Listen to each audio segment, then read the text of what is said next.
Hey everybody! Today is Thursday, March the 22nd, and you're watching FCN Prime News. I'm your anchor, Trezene, here to share your news that's happening all around social media and some other stuff that you probably should know too, to make you a better informed contributor to all these conversations that happen on the internet. We're live from Facebook, YouTube, and Periscope today, so if you're new to the program, welcome. Prime News is the flagship program of the Fifth Column Network, and you can find all about us at thefifthcolumnnetwork.com. We're on Facebook and YouTube at / The Fifth Column Network, and Prime News is on Instagram and Twitter at FCN_1, which is home of news, business, and politics. Make sure to share this broadcast with all of your followers and your friends, and don't forget to comment because that's the best part. I'll be reading those at the end of the broadcast, of course. Tonight is Thursday here at FCN, so stay tuned after Prime News because you know that we have back-to-back programming for you all tonight. But first, of course, is the news. First up, Joe's Crab Shack is under fire for using a photo of a black man's execution as its table decor. In Minneapolis, Tyrone Williams and Chantel Allen were preparing to dine at their local Joe's Crab Shack when they noticed a photo embedded inside of the table. It appeared to show a large group of white people watching a public execution of at least one black person. On the bottom of the picture, it read, "Hanging at Groesbeck, Texas on April 12, 1895. And at the top of the picture, the caption reads, "All I said was that I didn't like the gumbo." The Minneapolis NAACP is demanding an immediate public apology by the corporate offices of Joe's Crab Shack and an immediate removal of any and all lynching or otherwise racially offensive imagery from all of its restaurants. And it wants a donation to the local community-based organizations that serve African-American youth and teenagers.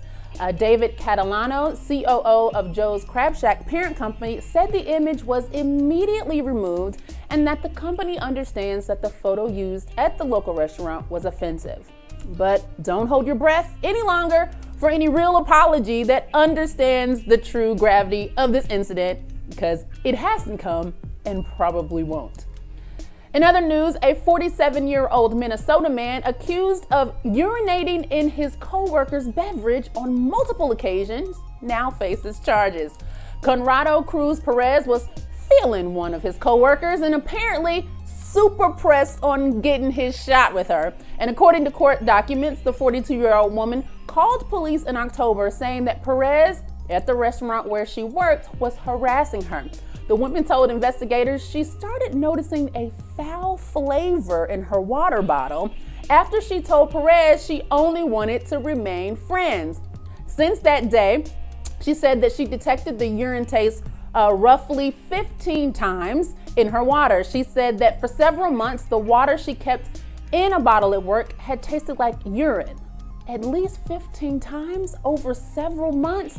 Perez initially denied being involved, but later admitted to relieving himself in the bottle only after investigators told him that they might perform a DNA test. Perez, however, said that he only did it because there were so many orders piling up and he was getting too busy to go to the restroom.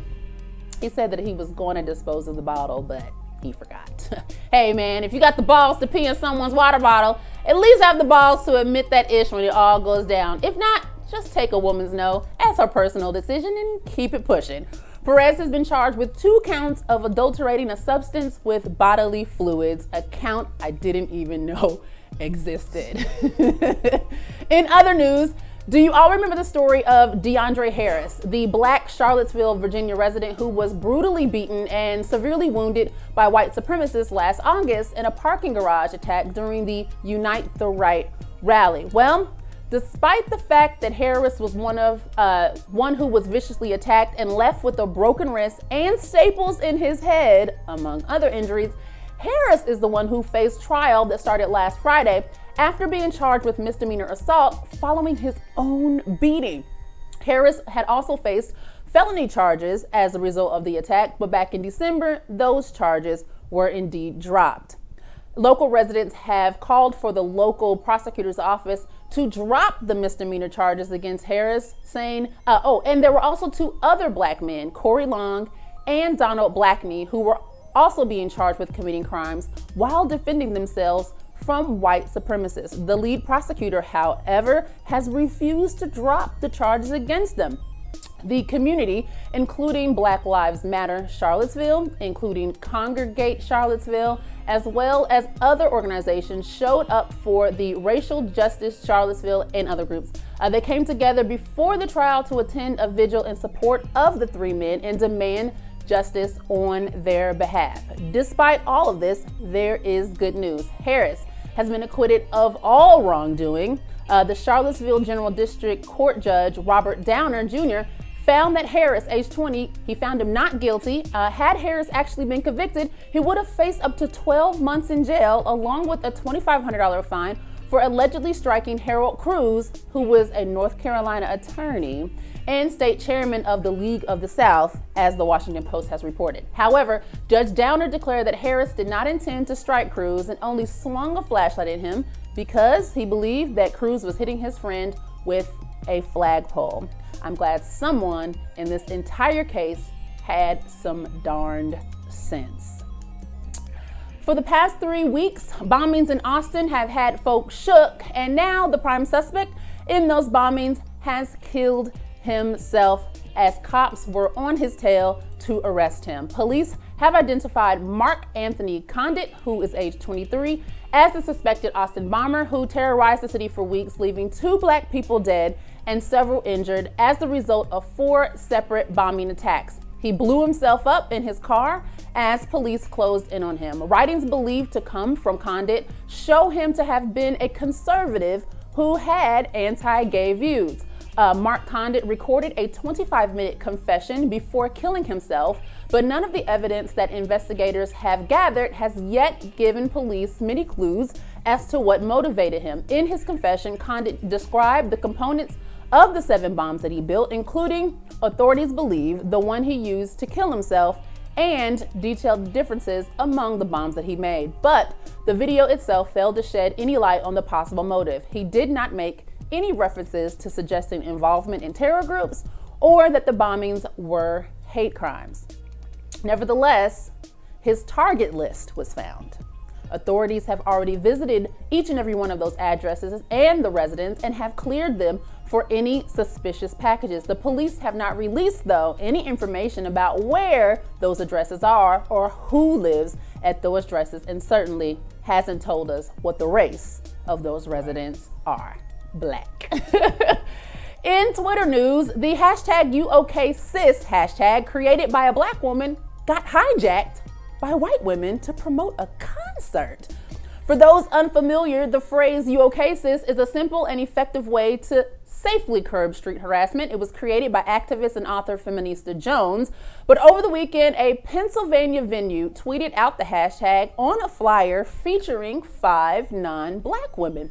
The promotional material was for a fundraising concert that would benefit a local domestic violence shelter. Twitter, and by Twitter I mean Black female Twitter, was quick to start asking questions about the lack of mention of the originator of the hashtag and why it was being used in connection with whiteness. Jones, of course, is an advocate for women in domestic violence situations receiving assistance, but she says she has been very upfront about how she wants this hashtag to be used. She says that she has requested that 1, the hashtag isn't used to raise money, and 2, that its use centers Black women, which she says explains the use of the word cis, which is fairly specific to the Black community. Hashtag #UOKSis launched online in July of 2014 with the specific goal of addressing street harassment of Black women with possible solutions. Jones defines street harassment as any unwanted attention from strangers that makes a person feel uncomfortable. The idea for #UOKSis was born when Jones intervened in a street harassment incident on behalf of a young mother pushing a stroller. She says it is supposed to inspire people of both genders to intervene in street harassment situations by engaging with the victim of that harassment. All tweets, though, promoting this white event with the hashtag are no longer retrievable. In a recent report by a United Nations affiliated group, it's claimed that the United States owes Black Americans reparations for slavery.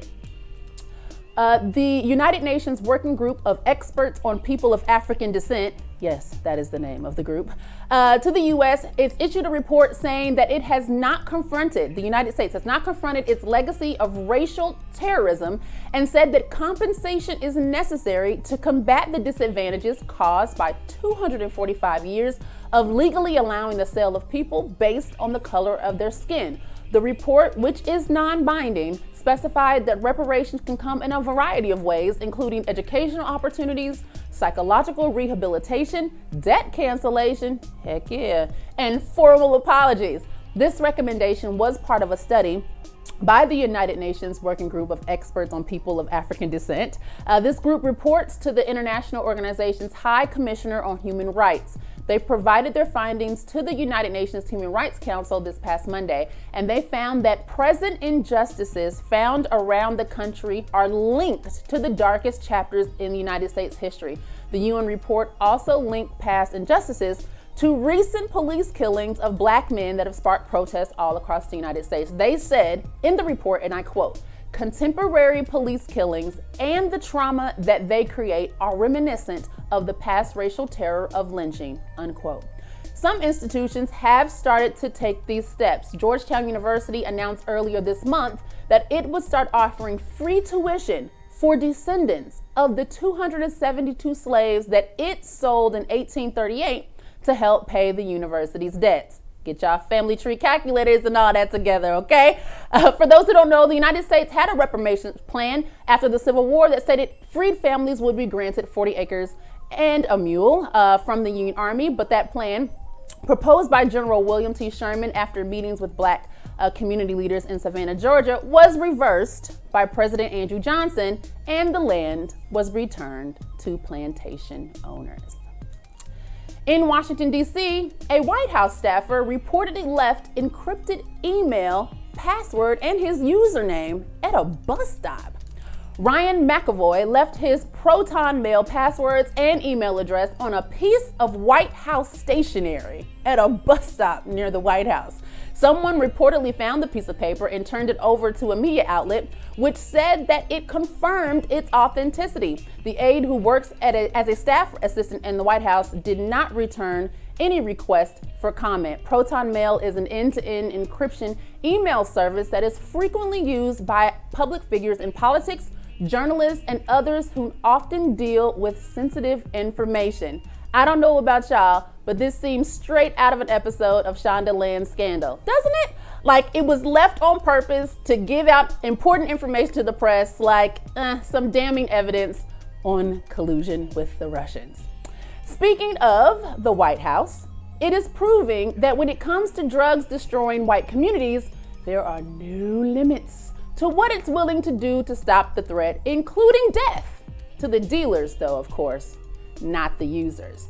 Because the White House is completely invested in solving the opioid epidemic, which disproportionately affects white people. It is willing to kill the people who sell white people drugs. According to Politico, Donald Trump is set to unveil a new plan that would call for the death penalty as an option when drug dealing and trafficking are, quote, directly responsible for death, unquote, in cases involving opioids. The plan, which is still being finalized, could be released as early as next week, but Trump has been gushing privately for weeks about using the death penalty in drug cases in which the user dies, because Trump just can't stop campaigning, and he's even been out there praising countries that execute drug lords.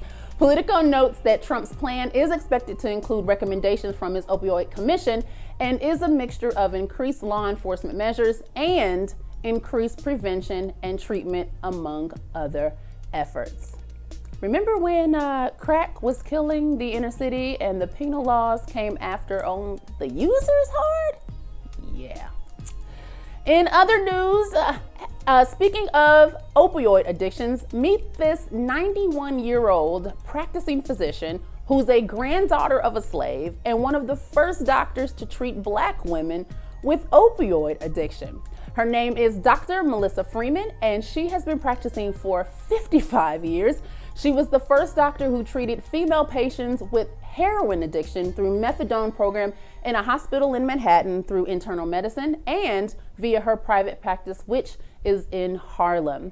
She said, "It is a wonderful thing to see women who are now able to get their children out of foster care and to get back on their feet." She says she finds it rewarding to see people making new life for themselves after having drug addiction issues. She recalls her time in medical school, though, when there were only 4 women in her classroom, a classroom nearly 150 students. She says that it is a necessity for women of color to practice medicine because of the disparities in care that women face. Unfair advantages, she says, get taken of people of color in treatment, and she would like to continue practicing for this reason, even at the age of 91. If you are a person of color and are interested in practicing medicine, consider reaching out to your local medical school and getting connected with the Minority Medical Students Associations in that area for encouragement, for support, and insight on how to make becoming a practitioner a reality. Speaking of black folk in medicine, a black tech company has sued Kaiser for patent infringement on stealing its information even after signing a non-disclosure agreement. Better Life Technologies Group, a small African-American tech company focusing on wireless wearable technologies, has sued Kaiser for $50 million, claiming the medical giant stole its trade secrets on wearable medical devices and then shared it with its competitors, which in its view may have contributed to the birth of a $30 billion industry, which focuses on wireless wearable wellness communications between physicians and their patients. Better Life's issued patent covers human monitoring in aquatic environments and patient monitoring applications in both homes and hospitals. Better Life's representatives began speaking to Kaiser's C-level officers in 2011 and 2012 and had several meetings regarding their innovative physician-to-patient wireless wearable communication technologies. Kaiser did indeed sign a non-compete, non-disclosure agreement with Better Life's sister company, Vikwal Medical, promising not to share any of the disclosed intellectual property and trade secrets. The Better Life Technologies Group claims in federal court that Kaiser basically violated the NDA in a blatant and deliberate way. If I could only tell y'all and get y'all to understand how common this is, where the resourceful take the ideas of the creative and those with greater bargaining power take the ideas of the innovative. It is definitely tragic because it always happens to people of color. In other tech news, Rihanna kills the stock price of Snapchat after their horrible ad trivializing domestic violence. An ad on Snapchat asking users if they'd rather slap Rihanna or punch Chris Brown spawned huge widespread outrage on social media, including from the singer herself, and brought profuse apologies from the company behind the visual messaging app. Snapchat said it is investigating how the ad for the mobile video game called Would You Rather made it to the app. It has since pulled the ad and has issued an apology. However, many on social media opine that they know social media ads go through an approval process from the platform, meaning Snapchat had to approve that ad, and that ad makes light of domestic violence. The ad and Rihanna's response lit up Twitter, with many vowing to delete their Snapchat accounts after this flagrant violation and trivializing of domestic violence. Snapchat stock went down 4% after this, losing nearly $800 million from its market value, according to CNN. Seems though no one reached out to Chris Brown for comment. He's a legend. Oh God. In international news, Zimbabwe crowns its first Miss Albino in a bid to tackle the stigma. Zimbabwe has put on its first Miss Albino pageant in an effort to stamp out discrimination and stigma, oh my God, I'm sorry, surrounding the condition. Producers. The winner of the inaugural competition says that she wants to fight for the rights of children with albinism. Sithembismo Mutukura, age 22, beat 12 other albino contestants to claim the crown at Zimbabwe's first ever Miss Albinism beauty contest, an achievement she hopes will inspire others living with the rare disorder. She says, and I quote, "We must continue to advocate for our rights, and I hope my win will empower the girl child," unquote. During the event, the contestants had to respond to questions on stage and model a range of gowns and traditional African robes. Mutukuru was awarded about $85 in prize money after being named the winner. In many African countries, people with albinism routinely face discrimination and persecution because of the way that they look. According to the creators of Miss Albino, they intend to make this an annual event, which later will be advanced to Miss Albinism Africa and hopefully Miss Albinism World to reach all corners of the world. Congratulations to her for her win. Meanwhile, over in England, it's been announced that Meghan Markle's not going to have to sign a prenup, and Black female Twitter went nuts. Meghan Markle and Prince Harry are only a couple of months away from their May 19th nuptials, but there's one thing they reportedly won't be wasting their time on, and that is getting a prenuptial agreement. Black female Twitter cheered and yes for Meghan, celebrating her triumph in not being legally separated from that $25 million that Prince Harry is worth, but there's a reason why. Prenups are not legally enforceable in the UK. Nevertheless, here are some tweets that made me chuckle, either because they were ridiculous or they were just amusing. This first one is by @BlockchainSam, also known as @NAACheese. She says, I hope she takes Buckingham Palace and distributes all the stolen stuff back to the colonies. April of Reign of April says, I know they're not enforceable in the UK. Still, the Queen has to be sick, just a smidge. And somewhere Diana is rejoicing. Meghan, we coming, girl. The flight is booked. And ADJ of Pickafro says, oh my God, what if Meghan Markle was actually playing Prince Harry and the whole United Kingdom and is going to take all the royal family's money in a divorce and give it to all the Black people as reparations? Step 1, engagement. Step 2, throw the whole prenup out. And step 3, Robin Hood and secure the bag. Y'all crack me up so much. Y'all know that's not happening. Right. Here is something, though, that is not a laughing matter. A newspaper removed a grieving gay man's husband from his mother's obituary because God says a man cannot have a husband. Brenda Light, age 77, died in February and was given an obituary in the local papers. The tribute said she was survived by her son, Barry Giles, and his husband, John Gamble.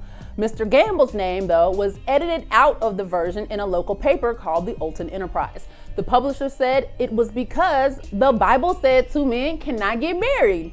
Mr. Gamble described his mother-in-law, Brenda Light, as his second mom and was horrified at being effectively erased from her life and life story. The couple often went on holiday with Miss Light and cared for her until her final years, until she died in last month at age 77. Mr. Gamble called the paper and spoke with the publisher, Philip Hamilton, who also works as a Baptist pastor, who admitted he deliberately cut his name out for both ethical and religious reasons.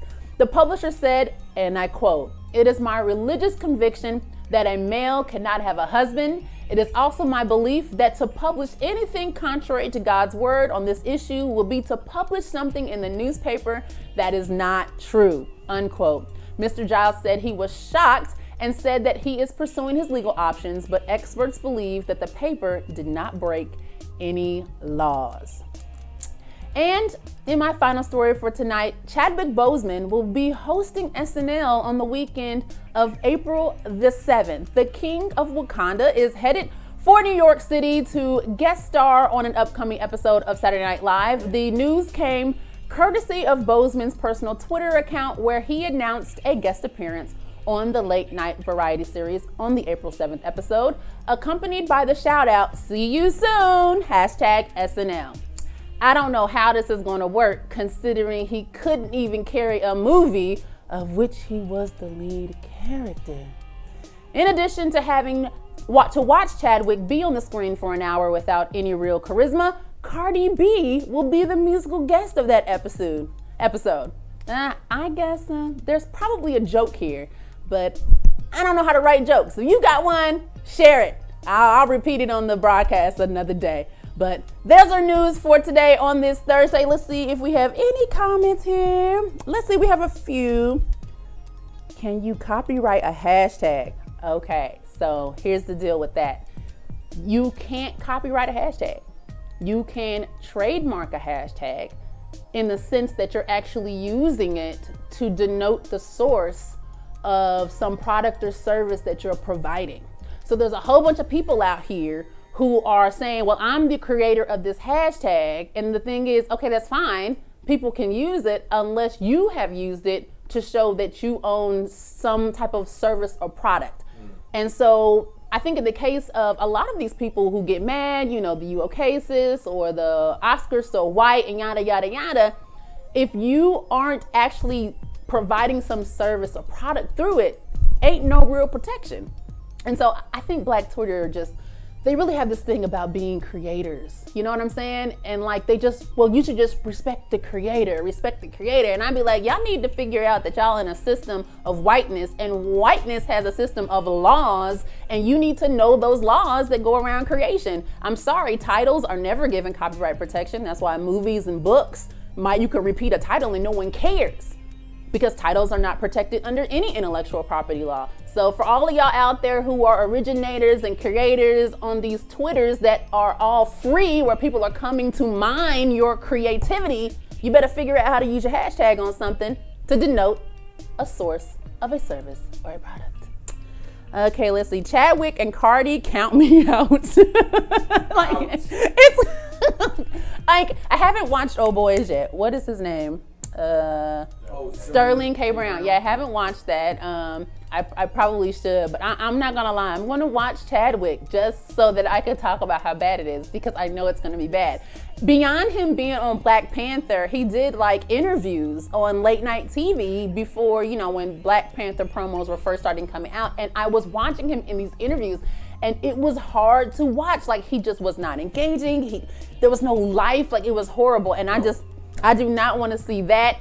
I'm gonna give you a trick of Saturday Night Live. What's that? The worst hosts often make the best shows because they have to overcompensate in their writing and the cast. So okay. They will probably put together a really good show. It will not be carried by Chadwick. Okay, all right. Just like Black Panther. Just like Black Panther. That's so funny. Let's see what else is happening here. Oh, Hoggy. Hey, Hoggy, my cousin. Well, I also said hey. Oh, one of our producers, Hoggy, said hey. Hey. Make sure your husband don't see all that, okay? And then my Auntie Donna. Hey, Auntie Donna, I love you too. All right, well, that's all we have today for Prime News. This Sunday, though, is going to be a special edition of the Sunday edition. I will be having a short but special feature talking about the issue that's going down between the Grapevine and the Root. If you haven't seen it on Twitter, just search it and you'll see that they've kind of got a little legal tiff going on. And I'm going to be here on Sunday breaking down the Grapevine versus the Root, who's wrong, who's right, and rendering a judgment on what the answer is. So make sure you guys like, subscribe, and follow on YouTube, Facebook, Twitter, and FCN One so that you do not miss that great episode of the Sunday edition. And coming up next will be the Thursday Wind Down, hosted by Starla K. Mathis. And then after that will be True Baller Thursday with J. Cole and the Reggie Mathis. And so make sure you, again, like, subscribe, and follow so you don't miss when the next shows come. With that, I am Tresnay. This has been another episode of Prime News. Thank you guys so much for watching, and I will see you guys next time.